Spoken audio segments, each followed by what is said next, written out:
Hey y'all, welcome and welcome back to Babeinlibrary. It's your girl Lisa, and today we're going to talk about my May TBR.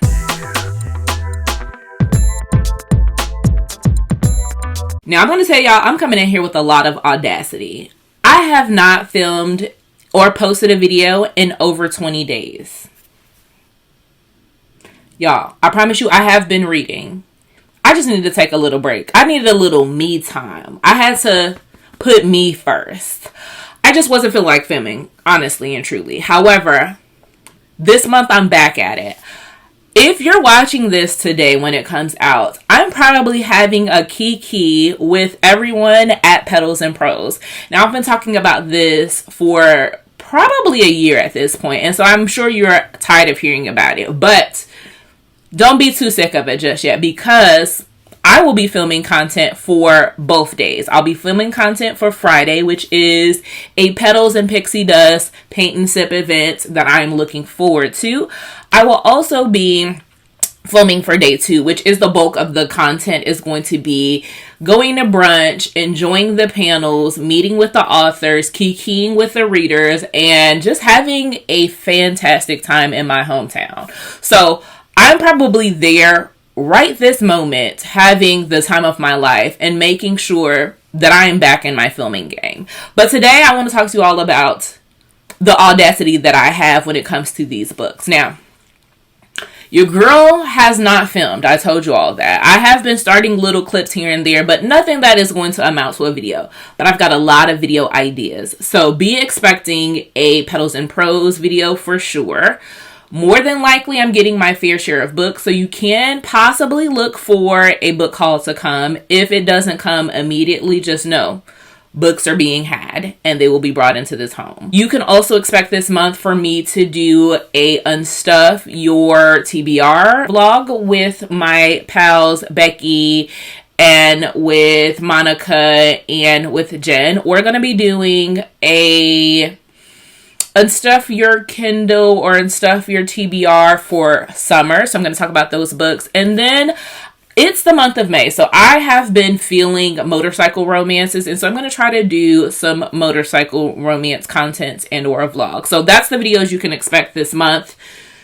Let's go ahead and talk about the books. So I am going to be in my emotional bag. I feel like I'm in need of a good cathartic cry. So the perfect book that I've heard that I need to read is Big Girl Blitz.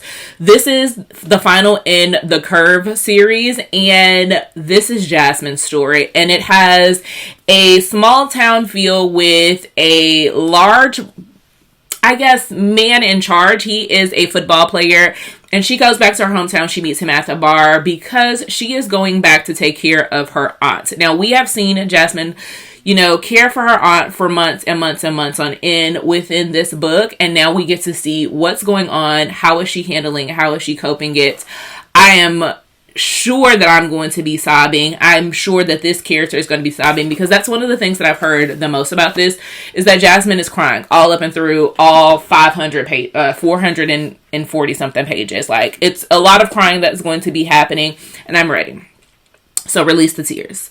This is what I will be reading. I do have the audiobook checked out from my library, and so hopefully I come back and this becomes my favorite, because right now, plus side player supreme. We'll see what Big Girl Blitz is giving. I also know the tears are going to keep rolling because I will be reading the second in the Souls series. This is Soul Glitch by Gabriella G. I'm reading this, and I should be ashamed because I started this series almost month to date last year. I started this in May in preparation for Black Romance Book Festival, which is also going on this month. Unfortunately, I will not be in attendance because I will be celebrating my nephew graduating from high school. So I am going to be happy where I'm at. And I hope that everyone that's going to Black Romance Festival takes lots of content, takes lots of pictures, has a lot of fun, because it was one of my favorite events of last year. But seeing how I read this book last year at this time in preparation for that event, I said, oh, it's time to get back into the series. Now, I held this one off for an entire year because I heard it's going to take me through it. It's going to emotionally drag me up and down like I am roadkill on the highway. Like, I Don't want to be dragged for filth like that. I don't want to be emotionally on here crying, but I do know that I'm ready to continue on with this series.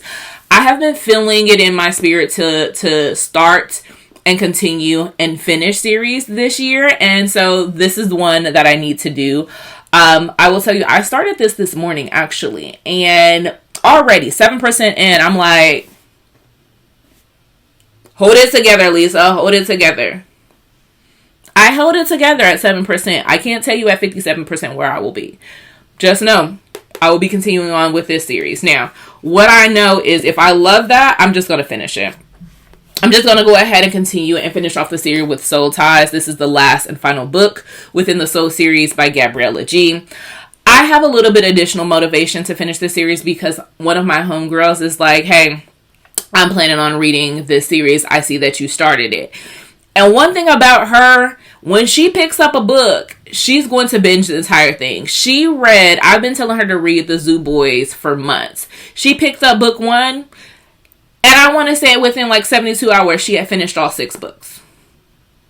Ma'am, I'm not going to let you dust me in a series that I recommended to you. So if I love this one and I get through and I'm emotionally prepared to continue, I will be continuing so that I can read the last and final in this series. Sheerly out of motivation of not being left behind by somebody that's just started. Call it petty all you want. That's where I'm at. Continuing on. Now, I know one of our favorite collectively. If you're on this channel, you know I have big love for Miss Kennedy Ryan. Now, she is coming to my hometown, and this is not going to be the first time I'm seeing her here. This is not my first time seeing her at all. And I'm just blessed and treasured to be able to have her come to my local indie bookstore to go ahead and talk about Score. Score is the second in the Harlem Renaissance series. I do have it pre-ordered. I will be picking it up at the event in May. You can also expect a video for that as well. Look at me.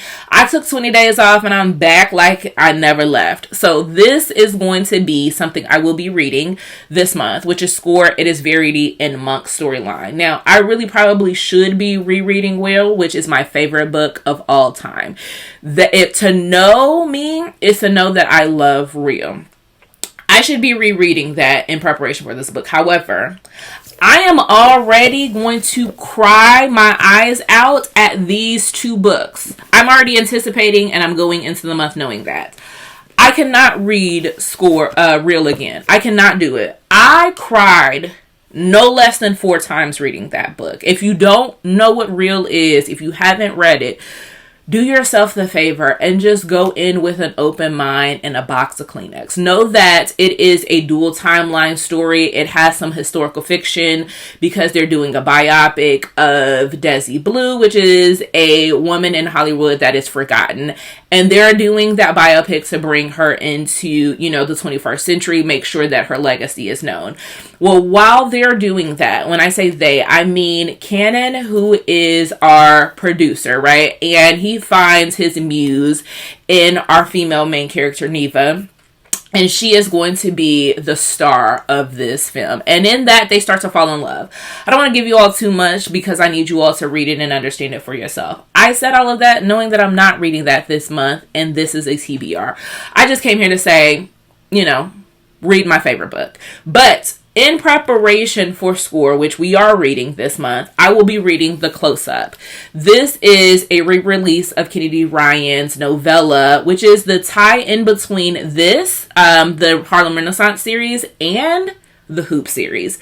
If you are living under a rock, it's cool. Let me tell you what the Hoop series is about. It is a basketball series. So let me tell you, I believe that this novella, which isn't a novella at all, in my personal opinion, it is 200, it may be. It's like 235 pages. It's nearing full novel status, but she's considering this is a novella and a quickie at that. This one is the bridge between the Harlem Renaissance and the Hoop series. And this has that vacation island theme, like let's get away, let's have a rendezvous, and let's fall in love. And the cover is absolutely gorgeous and stunning. And this is what is our tie in between, so that way we can continue Score. So I will be reading this. I will jump into Score, and then I will see you all at the Kennedy Ryan event. Let's talk about what I plan on reading for my Unstuff My TBR shelf. That is going to be a video that comes out on May 30th. Like I said, it is in conjunction with some other booktubers. Because I have so much on my list, I'm only probably going to read 2 books for that, and both of them have summer in the title. So I'm going to read Maybe for the Summer by Aubrey Pren. This is probably, in my opinion, Aubrey's most popular book. Like, every time I see any type of hype, this is the book that they're talking about when it comes to her. And I happen to have a Kindle version that she was giving away for free, and I immediately downloaded. And the audiobook is on Hoopla, so like, it sounds like it's time for me to warm up. Like, it is still kind of cool here in my hometown, and I'm just wanting to channel spring and or summer. So I'm going to read Maybe for the Summer. And then I'm also going to read The Summer Girlfriend by Christina Forrest, who will also be here. Is she coming here this month? This month or next month? Christina Forrest will be back in St. Louis, and I will be going to her event promoting this book because this is her latest release. I did receive an art copy from NetGalley, and so I'm going to read both books. Actually, this comes out May 9th. So I will be reading Summer Girlfriend and Maybe for the Summer for that Summer Unstuff Your TBR shelf video. So expect that from me. Lastly, if I still have any energy left in my body, I will be reading for a motorcycle vlog. Now, for that, my options are limitless. I have enjoyed motorcycle romances for the last year, and I don't see me coming out of that sub-trope anytime soon. So I will be reading Queenie and the Krakens. This is by Alira Anya Ceres. This is Latinx representation. This is for the girlies that love a good monster romance. This is, again, men that are in a motorcycle club, but they're also mermen. They channel Krakens, and this is all of the story of a wide shoes romance following our girl Queenie. And I'm so glad to finally get this. I have been looking at this. I have a special edition as well. I've been looking at this for about a year, and I said, it's not the time. It's not the time. Well, let me tell you, today is the time. I will be reading this. I also got the audiobook on one of like Audible sales. And so like everything is coming together. Lastly, I have 2 other books that I may read. I also want to think about reading Casey Mills's Bash. I heard fantastic things about this motorcycle romance, but I'm not prioritizing that because honestly, I may not get to it. But the other 2 motorcycle romances that I have on my shelves that I do want to read will be Lessons in Corruption by Gianna Darling. I am trying to determine whether or not I want to keep this on my shelf. So this is one of my 26 and 2026 challenge books because I think I have like 6 in this series. I got them at a half price bookstore, and I don't think that these are readily available anymore, or at least they're hard to come by. Gianna Darling doesn't necessarily come up off her books like I would like them to. And so I'm trying to determine if I want to keep these on my shelf or make room. I heard fantastic thing about this series. This one in particular is a start, and it is the son of the motorcycle president, and it is an older woman, younger man. That older woman just so happens to be his professor, and he had no clue, she had no clue, but they're locked in. So this has a little bit of that forbidden element to it, and I'm hoping I enjoy this so I can bash through the series. Lastly, but certainly not least, because one thing she's never going to be is last, Miss CCJ. This is the special edition of The Predators MC. This is a duology. It is a bind up by Christina C. Jones. This has, like I said, motorcycle representation, but make it black. And if there's one thing that I'm going to do here is everything that they say we can't do, I'm going to find a way for us to do it. And that is going to be enjoying a motorcycle romance. So, Miss CCJ, her pen is legendary because she can write and write and write and write and write for days. I think she has like something like 80 something books. I'm not going to commit to reading all 80. Definitely not going to commit to reading all 80 this year because that would be ludicrous. But I am committing to reading this year and seeing what she's talking about from an MC standpoint. So, I said a lot. I was talking a little bit fast. I'm just excited to be back, y'all. Tell me what's been going on with you. What have you been reading? What have you been loving? What content are you looking for me to do? Specifically, are there any of these video ideas that I'm talking about now that you want me to prioritize? If you don't want to do any of that, just leave me some emoji of your favorites. Thank you for joining. If you haven't done so already, this is my first time saying it, so I'm hoping I'm getting this correct. Please like, comment, subscribe, hype this girl up, and I'll talk to y'all next time. Bye.